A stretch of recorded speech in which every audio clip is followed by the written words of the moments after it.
Welcome back. Now in this video, we're going to be discussing you using your PLR pretty much as it is.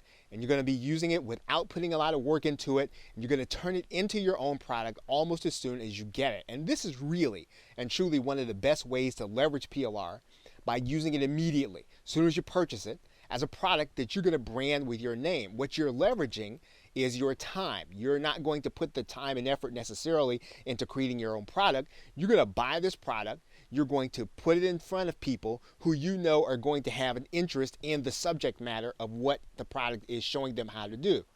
And of course, to do this, you're going to want to have an existing email marketing list. You need to have some subscribers already. And if possible, what you're going to want to have done is you're going to want to have gone through the pre-sale process. You're going to want to have days ahead of time told your email marketing list that a product is coming.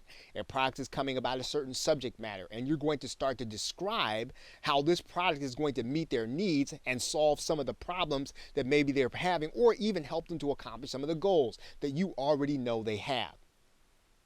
And you can really most effectively do this if you already know when that product is going to be launched. So obviously, you're going to want to have looked at the product launch calendar on places like Muncheye and JV Notify so that you can purchase it when it comes out.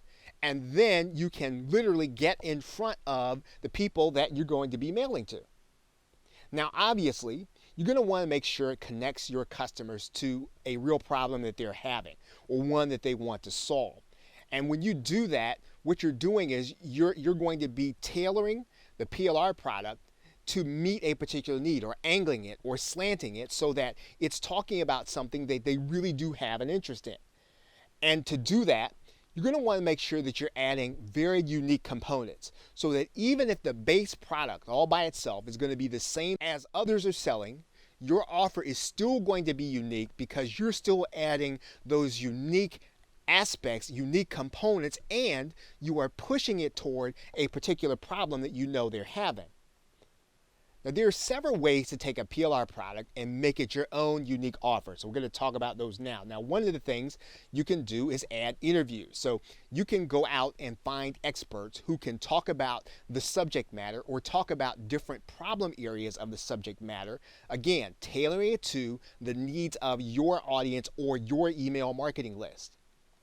You can also go out and find case studies. And this is slightly different because what you're going to do is you're going to find those case studies that fit the problem areas, and you're going to find the actual solution. So rather than get someone who's going to teach the people on some kind of audio, you're going to find the problem and the solution all in one area, maybe a document, maybe an article, and you're going to give it to your customers in a way so that they know other people have already solved the problem that they're trying to solve, and it's documented how they solve it.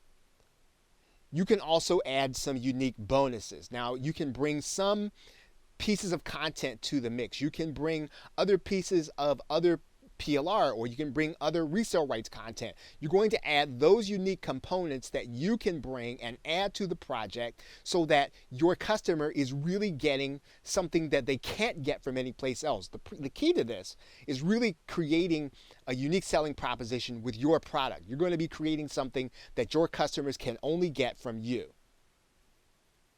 You can also add new components. So maybe in most PLR products, they're going to get perhaps a checklist, or they're going to get some kind of mind map, but you're going to go one step farther. You're going to add in components that are not part of other PLR products. Again, as close as you can get them to something that your customer would be interested in so that it would help them to solve their particular problem. Now, what you're trying to do ultimately is to make sure that the buyer sees the value in your product. So in other words, they need to look at everything that you are putting into your package. And when they look at it all total, that they look at it as something that they want, that it's worth it for them to spend the actual money. So now, even if they could get it elsewhere, you want them to find and see your particular offer as more valuable for the money they're going to spend, and then they will then be willing to spend that money with you. Now, to make audios and videos unique, you can add in intros. In other words, you can get different pieces of audio and video. You can record it yourself, or you can go out and purchase it, or you can have it done on places like Fiverr or Scriptlance. You can have voiceovers done, and you can add these unique pieces onto your PLR videos and audios, again, to make it something that your customer is not getting from elsewhere. You can add in different transitions. So there are lots of different ways that you can be creative with multimedia, in particular audio and video, by adding those pieces, again, to give your customer a unique experience.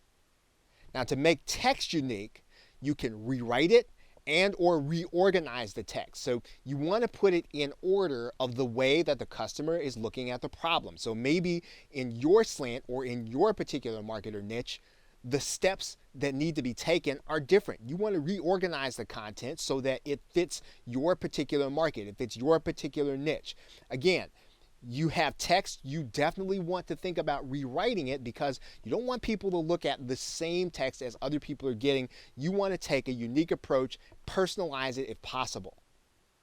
Now, to make documents unique, what you can do is you can add in your logos, you can actually rebrand it, and you can take them as Microsoft Word documents or as word processing documents, and then you can resave them as PDFs, but you can actually do that once you've added in things like logos or you've added in different aspects of your particular brand. Now, the same is true when you get things like checklists and mind maps. They're typically going to come in the form of Microsoft Word or PowerPoint documents. And when that's the case, you definitely don't want to be afraid to change some of the wording or some of the order of things to reflect the things that you've actually said before to the people in your community or in your tribe or in your email marketing list. Ultimately, it's not your job just to sell a product. It's your job to create so much value for your customers that buying your product or buying your offer is going to be a no-brainer to them. So you can definitely leverage your time by getting PLR and almost using it as is, but the more value you add, the more that you change some of the components, the more that you add in different aspects, you create more value and you make your customer more willing to buy. Okay, so with that, thanks, and I will see you in another video.